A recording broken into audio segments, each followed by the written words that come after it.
Welcome to the debate. The whole issue of doping in elite sport is, it's almost always framed as a simple moral failing. A few bad apples cheating the system. But the evidence we've been looking at suggests this view is, well, it's deeply inadequate, mostly because it lets the massive, sophisticated infrastructure of professional sport completely off the hook. Right. And so the question we really have to wrestle with here is central to modern performance itself. Is doping primarily the result of an individual's, moral choice? Or is it actually an inevitable, even a rational response to the systemic demands and the, frankly, unsustainable incentives built into elite sport today? Exactly. I'm going to argue that chemical enhancement is, in fact, a necessary and rational response to an ecosystem that prioritizes output and spectacle over any sort of natural biological limit. The system itself coerces the behavior, not the athlete's individual character. And I'll be arguing the other side of that. While those systemic pressures are undoubtedly real, and we can't ignore them, chemical enhancement fundamentally compromises the entire purpose of sport, which is supposed to be a test of natural human limits. By normalizing it, the system creates this widespread ethical coercion, and in some cases, it leads to an unacceptable transfer of risk that just violates the most basic ideas of fair and safe competition. To start, I think we have to just strip away the bad apple narrative completely. We need to look at this forensically. At the elite level, doping, it has to be understood not as a sign of laziness, but as a calculated, rational move. It's driven by immense institutional pressure. Athletes operate in this zero-sum economy where contracts, funding, sponsorship renewals, it all hinges on these tiny marginal gains. If your performance curve dips, your career is essentially over. The truth is, chemistry is rarely used to enable less work. It is used to survive more work. Performance demands have just accelerated far beyond what natural human recovery cycles can handle. So athletes use substances simply to tolerate the training load, to recover faster, to cut down injury time, and to extend their very perishable careers. Chemistry fills the gap when biology can't keep pace with this public and commercial expectation that records have to fall year after year. We are asking athletes to operate within biological limits that no longer match the financial demands being placed on them. I understand the economic calculus you're laying out, I do, but framing this strictly as rational survival, it sort of avoids the core issue of integrity. When a performance is mediated by technological or chemical engineering, we're not really comparing biological excellence anymore, are we? We're comparing resources. Sport claims to be a test of human limits shaped by training and discipline, but the moment you introduce systemic enhancement, you sacrifice that integrity purely to preserve the spectacle. And on top of that, when enhancement becomes normalized, when it's the required baseline, it removes freedom. Legalization or just normalization, it doesn't increase options for the athlete, it effectively removes the option to stay clean. Refusal becomes self-exclusion. You can imagine a young athlete with talent but, limited resources. They're forced into taking risks just to stay on the starting line. The system coerces its participants just to keep the show on the road. And that creates an ethical crisis long before an athlete ever makes a choice. I see the strong emphasis you place on coercion there, particularly for younger athletes. But let me challenge the framework you've built around these biological limits. The current infrastructure, the high-volume training camps, the compressed seasons, the relentless travel, it's already demanding output that's far beyond natural limits. I mean, if doping vanished tomorrow, many current elite training regimes would become impossible to sustain. You'd see massive, visible career attrition and injury epidemics. The system is cornered, and the widespread condemnation of doping, which focuses exclusively on the individual athlete, is just a convenient way for the silent architects, the federations, the media, the sponsors, to avoid that uncomfortable truth. They need the incredible performance. They fund the infrastructure that requires pharmacological support just for volume management and injury reduction. And then they blame the individual to protect the machine. That's a powerful point about the infrastructure, but the problem, I think, goes deeper than just managing training volume. That pressure, it trickles down. It creates a dangerous mindset in youth sport long before chemistry is even on the table. We see it in the intense pressure for earlier specialization, the normalization of aggressive supplementation. The core issue is that the system implicitly messages that the body exists only as a tool for optimization, regardless of the long-term cost. And that leads to burnout and career-ending injuries even among clean athletes who are just trying to keep up with these chemically inflated standards. The whole mindset that the body is just a machine to be pushed, it's corrosive. If the sport demands performance that requires injury or pharmacology to sustain, then the sport itself is what needs to change. Okay, but that brings us directly to the profound hypocrisy embedded within this whole model, the health and safety argument. The system claims doping is fundamentally wrong because it's dangerous. But I'm deeply skeptical of that line of reasoning because sport routinely allows massive systemic harm that we not only tolerate but often celebrate. Right. We watch fighters undergo life-threatening weight cuts. We see extreme, debilitating training volumes praised as commitment.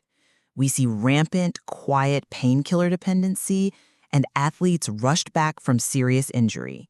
So why is chemical risk, a risk an athlete takes on for themselves, condemned so loudly, leading to career-ending bans, while mechanical and neurological harm, often encouraged by coaches, is just quietly accepted?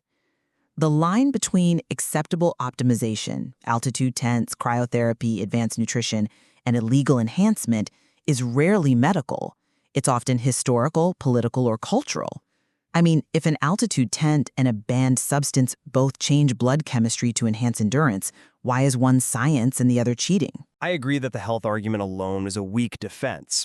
Danger has always been inherent in high-level sport, but what doping truly threatens is not just safety and isolation, it threatens narrative control. The systemic harms you listed, the pain, the exhaustion, the visible sacrifice, they're tolerated precisely because they fit the traditional, heroic story of discipline and hard work. The suffering is seen as legitimate because it was earned. Chemical enhancement challenges that fundamental narrative. It suggests that the heroic, record-breaking effort we're all watching is really mediated by accessible science and money, rather than pure inner spirit or determination. The ferocity of the condemnation, it's not about protecting the athlete's health, it's about protecting the integrity of the performance narrative itself, which is, of course, essential to the commercial viability of the spectacle.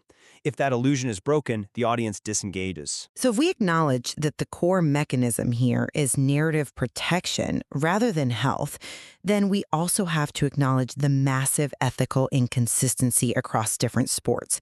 I mean, acknowledging that ambiguity, we have to know that the tolerance for enhancement varies dramatically. In non-contact sports, think aesthetic disciplines like professional bodybuilding or, certain endurance challenges. Enhancement is often treated as a kind of self-experimentation. The harm is indirect, it's self-inflicted, the athlete assumes the personal risk. We have sports where the rules strictly ban substances, but the judging criteria implicitly require a physique or a level of performance that is simply unattainable without pharmacological support. The ethical damage there is to standards, to honesty, but not to, direct physical violence against an opponent. I come at it from a fundamentally different ethical premise, though. That tolerance you observe, it collapses entirely, and rightly so, when we start talking about combat sports. Here, doping stops being an issue of personal choice or some aesthetic standard. It becomes profound risk transfer. An enhanced fighter doesn't just gain a personal advantage in stamina or strength, they significantly amplify the likelihood of catastrophic outcomes for their opponent. We're talking severe brain trauma, long-term neurological damage, even death.